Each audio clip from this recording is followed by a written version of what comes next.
Right, welcome back, Red Eyes members. We are talking with Freeman from Freeman TV about the initial steps, I guess we can say, of the space war and the effects and the tests of whatever they are gearing up to do.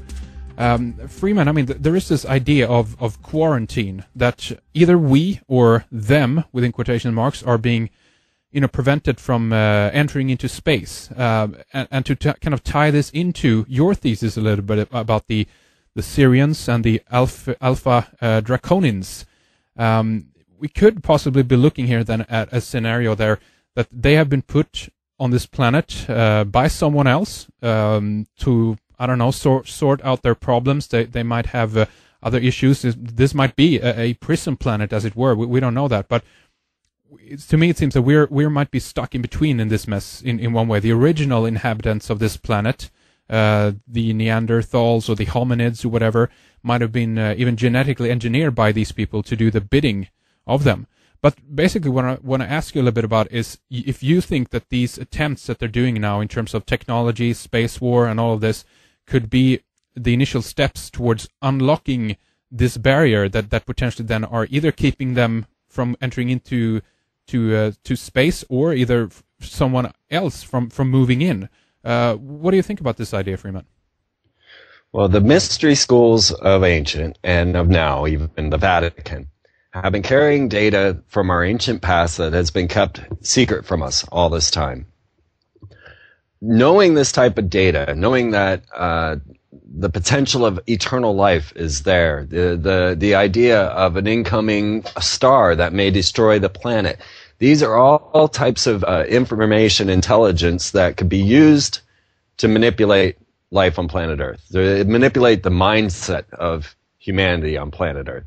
If you know that there's a major cut coming and you can predict it and use it to your advantage as some sort of witch shaman, then this is what they're doing. And so, as I've seen, they've always believed in this eternal life. Every major crusade that was sent across the globe was to find this fountain of youth. Now, something told these people that this exists. Something allows them to actually believe and pay lots of money to send, say, Cortez or any one of the explorers over seeking this fountain of youth.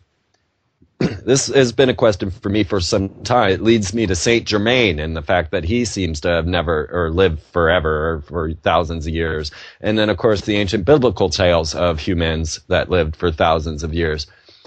And then you start to look into things like The Sixth Day from Phoenix Pictures, which uses a Lucifer as their video icon. When we start to see what's going on now, and we start to wonder about that idea of them being trapped here, is this being a prison planet, the concept really does become curious, because when we Pravda, the Russian newspaper Pravda, which is supposedly a KGB arm, had reported many years ago, and I covered this back 2 or 3 years ago, that they had now the technology to transmit your soul or your essence, they put soul in quotes, to another planet or to under the ocean to be received by an e-body or a robot. So they were saying that they could transmit your soul via radio frequency waves into an e-body, and then you could walk on the bottom of the ocean or you could walk on another planet because your soul would be transmitted into that. Michael Jackson was big into this as well, and we discussed this on the last show, that I came across the roboticist that was creating a robot to take Michael Jackson's soul. Mm-hmm. And of course, I'm still wondering if not time traveled back to ancient Egypt now that we found that bust, Oh, it gets stranger because Clonade just came out with a report thanking Michael Jackson for all his promotion for stem cell research and human cloning. Mm-hmm. You can go find that on Clonade's site right now.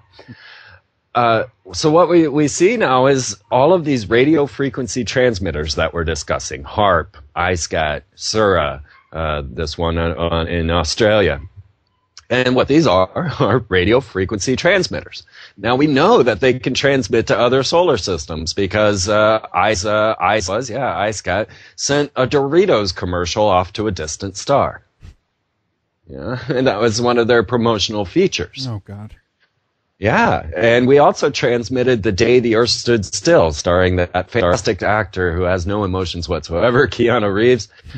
Perfect role for him, by the way, in this movie about how humanity could never get control of themselves and that we're going to destroy our planet. So please don't destroy us. We can change. You know, that was the whole premise of The Day the Earth Stood Still. And of course, they sent this off to, I think it was Alpha Centauri.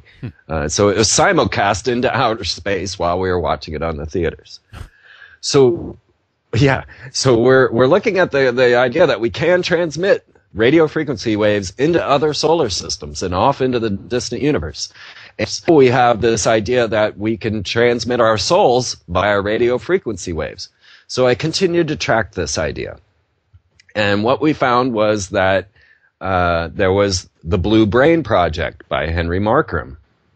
And I don't know if we wanted to jump to that yet, but it all ties in. Let's go. So the Blue Brain Project, and of course it's so curious when we look into Blue Book, Blue Beam, Blue Disc, Blu-ray, Blue Cigs, and you know, Blue Brains. All the rest, yeah, exactly. Yeah, but mostly, you know, Blue Beam. Now the reason, and I started looking into why blue, and blue is a color that they use for, in military terms, for a friendly. Mm. But it's curious because just recently they came out with a new blue attack, and God, I'll have to go dig that one up. That was actually changed the whole meaning of the blue term within the military, and it was rather confusing, and it made news. And so, why they, I'm not certain. The Blue Book Project was believed to be blue because of the Blue Book, your Rancho book.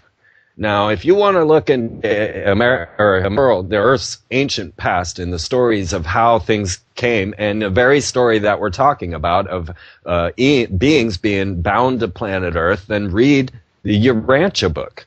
Now, this book was just known as the Blue Book because it just is blue, and it has circular dots on the you know, circles and dots on the cover.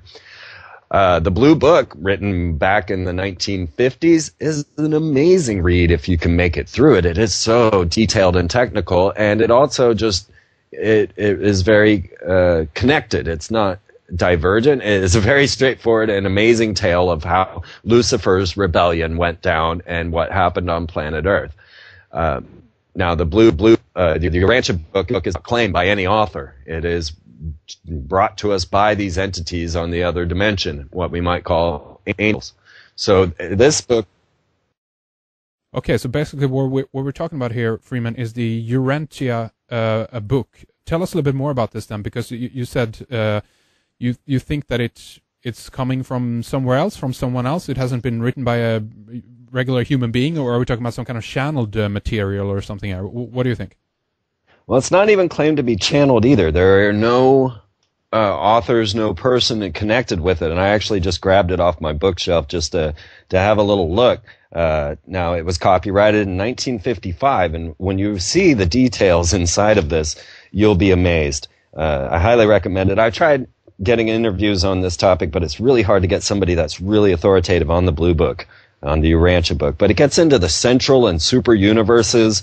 And then it's sponsored, okay, so for them to tell you who is bringing this to you, sponsored by a Uversa core of the super universe personalities acting by authority of the Orvonton,